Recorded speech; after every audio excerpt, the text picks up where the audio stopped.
All right, got to put the stealth module back on the truck. Had to get smogged the other day, registration was due.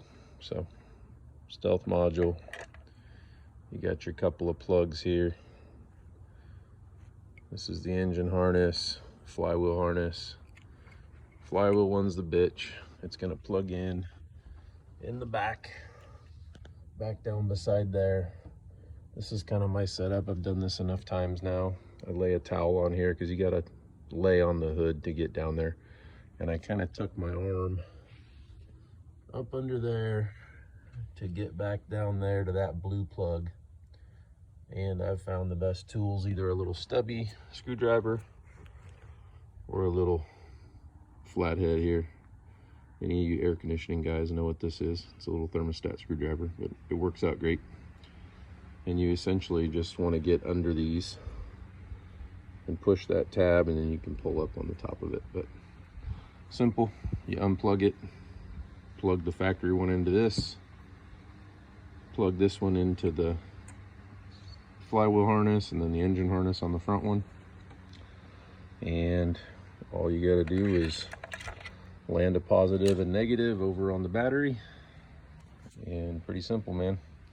Got your little dial, 1, 2, 3, 4. I usually run it around in 3. I've ran it on 2 before, which they say is tow mode, and I don't really notice a whole lot of difference. But yeah, we're gonna plug this back in, and then I'll talk about the differences with the tuner. All right, tuner's on. Gotta clean up some wiring just with a zip tie or so, but you can see. So harness here went in place. The one in the very back is the one that's a bitch, and it pops out. Here's the original one. That's the harness, and I just kind of route this up under here, comes over here, lands, and then you've got kind of this little pouch here.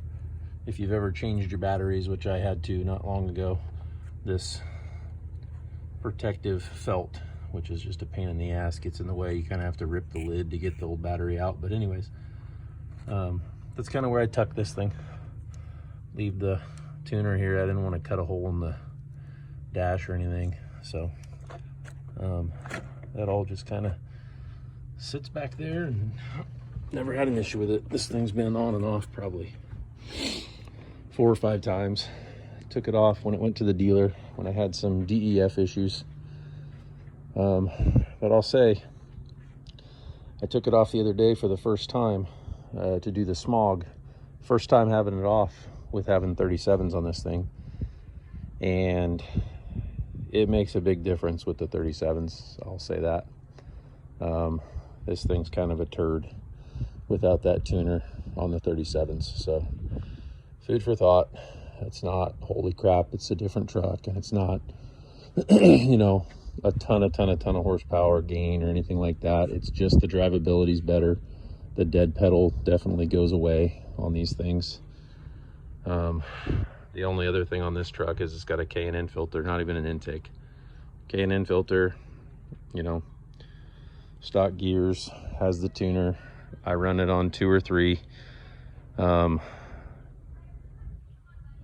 It's a big difference as far as just, the mid-range. You're jumping on the freeway and you hit it. You definitely feel it. The converter goes to full lock. I've heard, I've read that it does help the transmission because it locks the inverter up earlier. This is not an ASIN truck. It's the 68 RFE or REF, whatever the hell it's called. But anyways, you definitely feel a big difference. It's much more usable on the low side of the power curve. You don't, the dead pedal pretty much goes away. It's pretty instant. Throttle response is way better, turbo lag way down, and really all that stealth does is take over the fuel system, and it doesn't do anything to fuel pressure. The stealth website will tell you a little more about what it does, but it basically runs the fuel system standalone. It doesn't imprint your ECU. This truck's still under warranty, you know. Like I said, I had some DEF issues and popped the tuner off while we were out camping and dropped it off at the dealer. You know, they never would have known that this thing had a tuner on it. So food for thought. That's the stealth tuner on this thing, and hopefully that helps somebody make a decision. I don't think you can get these in California anymore. When I tried to buy it, I had to, my brother has a father-in-law in Nevada, so I had to drop ship it to him. He brought it down to me or shipped it to me, I can't remember. But, you know, they're like $400 or $500. It's not too bad. Definitely worth the money for the power, you know, a little bit of power that you gain and just the drivability factor. It's a much more positive as far as that right foot feeling, you know, less lag. There's definitely more power and it's more instantaneous. So hopefully this helps someone looking at a tuner. And I'll talk to you guys next time.